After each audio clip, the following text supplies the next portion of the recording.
हरिओम. आज शुक्रवार 7 नोव्हेंबर 2025.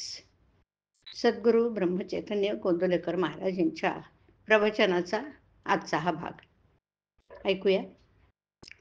साधन निष्काम बुद्धीने आणि सावधानपणे करावे. महाराज सांगतायत की भगवंतापासून जो निराळा राहत नाही तो मुक्तच.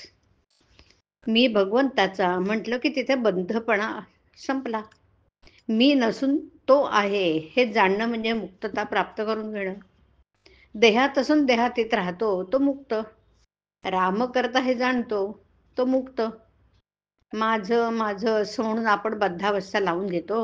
बद्धाचं आवरण काढून टाकलं की आपण मुक्तच आहोत.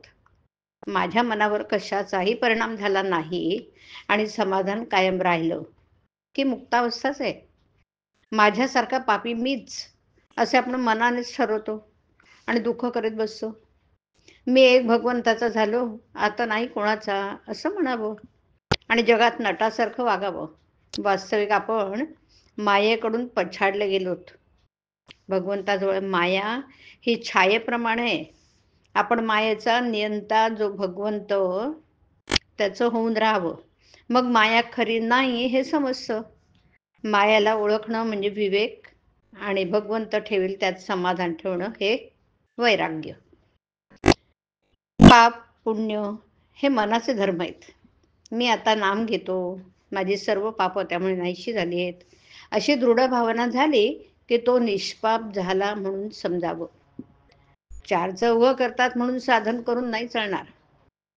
साधनेमध्ये दृढ भाव पाहिजे. साधन करायचे ते योग्य मार्गाने झालं पाहिजे. ते अगदी निष्काम असावं. बुद्धिभेद करणारे लोक जगात नेहमी असणारच, पण साधकाने आपला बुद्धिभेद होत नाही इकडे जागरूक राहावं.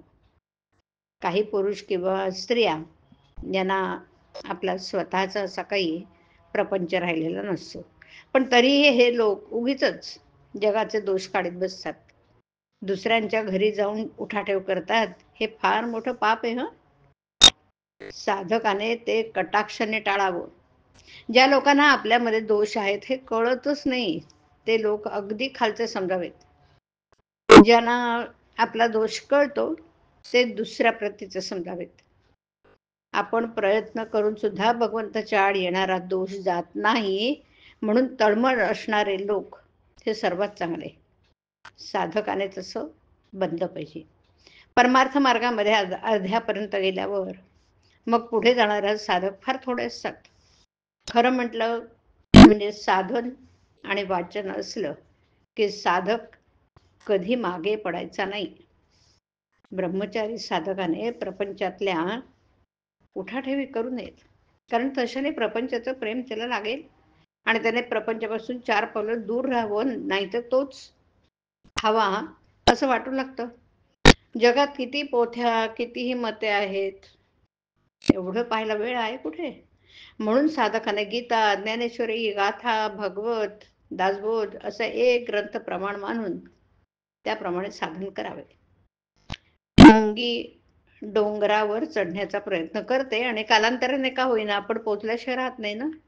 हे ध्यानात घेऊन आपण प्रयत्नाला लागूया. हरिओम. हरिओम तत्सत. हरिओम.